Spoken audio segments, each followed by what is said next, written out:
Neyanziza mukama wange James Charles Senkubuge sakone manyi nase Jennifer Fulufiga. Njagala kutegeeza nti ndi Busia wano wensizidde wano wayitawo Mawero wano wabaddewo akatale akaba omubuulo nga abanaffe batundawoko obunyaanya obutungulu era bw'oba oyagala okufuna akatungulu akava Mbale saakona obumondo bw'ekapchorwa wano obusanga naye kati luvannyuma lw'ekiragiro okuba nti bamuke ekkubo bw'otunuulira embeera eri emabega wange nti kati tewali kyolabawo wabula banaffe ababadde bakolerawo kubagamba nti kati ate n'embeera ebayize kubanga we babadde bafunira ekyokulya wali mu katale akanene kabagamba okugendamu ko tebanafuna bifo bibana okubikoleramu ate jjukira mbu abamu bali mu banka so ate wano n'abo abagula bagamba nti kati ate oba oyagala okugendera mu katale akanene olina okuteekamu nusu 1,000 ogende ogule ennyaanya ey'ebitaano ate n'akatungulu ak'ebisatu so weeyo embeera bwetyo bweri wano njagala kuba mbuuzaako banaffe bana abagula n'abatunda batubuulire embeera kati gye balina maama katandike ne maama ono atubuulire maama amanya go gwani tutunule ku kamera wali nze namwe yaliima embeera enkalubiridde yes kapito nina ntono ate nagenda mu manerenda ne bampa sente yes kapito temala opangisa omudaala ate okozese ate mu katale nze ntunda bujanjaalo gye nsuubula gye tusuubula ga bweru gye tutandiikira okusuubula musuubula mu katale ne muleeta eno tusuubula mu katale bulejjaleja be tugulako bo bali kwa bweru ate bali kugamba tuyingire munda mu katale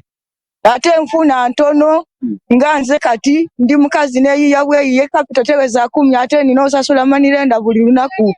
naye kinkalubiridde nnyo ndi ku Makerenda simira kuba sirina kyakulya wengenda mu katale sirina ngenda kutunda nga ate bengulako bali bweru natundira ntya munda kati kyenjagadde bandigambye ne bagamba abasaanidde okubeera mu katale ne babeera mu ffe ne tusigala tweyiya 10 tosobola kutuula na mugagga oli akuguza n'olowooza oti oli n'aleka ekyalayisi n'agula ku ggwe oli kukiraba yes kale kandabe ne munange ono maama asigalawo katono kandabe n'omukulu ono tubuulire gwe ngenda kusikwata akasindalo tubuulire embeera wano nga bweyimiridde naddala ku ludda olwa babadde batundira wano nga nze omuguzi bampita kiri ku Mwino Francis Bwire naye obuzibu butugenze nga tufuna for example nga bano abatunda chapati omuntu abadde nga atundira ano chapati bw'oba ng'ofunye omugenyi ng'oli ku St. John eri munange okukalubirwa okuva eri okujja wano ofune chapati emu wadde nga y'olukumi ng'ofunye omugenyi wa saawa eyo munange omuntu baba bamugambye atagende mu katale eri mu katale genda kubeera wala nnyo okuva eno okugendayo transport oyagadde chapati y'olukumi bijja kusanga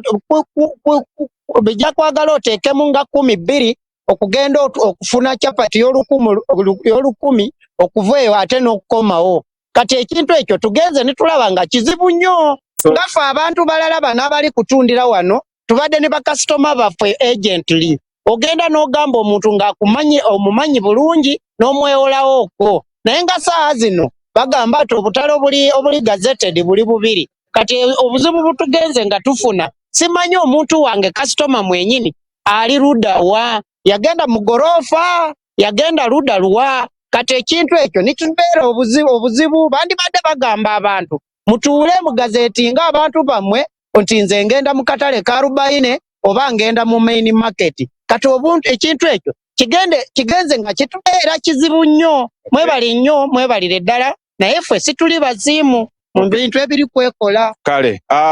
eyo wembeera eri wano ebusia era bw'oba otunulidde emabega wange emidaala wano wonna saawa zino singa olaba buli kyonna ky'osobola okufuna nga weekiri naye kati wenjogerera tewali kiriwo era twakitegeddeko nti ne operation ate ekyagenda mu maaso kubanga ne UPDF enaku 2 emabega era omulimu gwe yakoze era neera bagamba nti enakuddamu waliwo n'obuyumba obwo bwatadde batekeddwako X era nga bakulaga nti obwo obuyumba bulina kuba nga bumenyebwawo yeyo embeera eri ebusia naddala ku bikwekweto ebijja abantu ku nguudo mukama wange sobola kusukawo awo kankudiza omuzindaalo ow'ebanaffe nabo batubuulire ekiri eyo gye bali. Download the Salt Media app from the Google Play Store and the Apple App Store.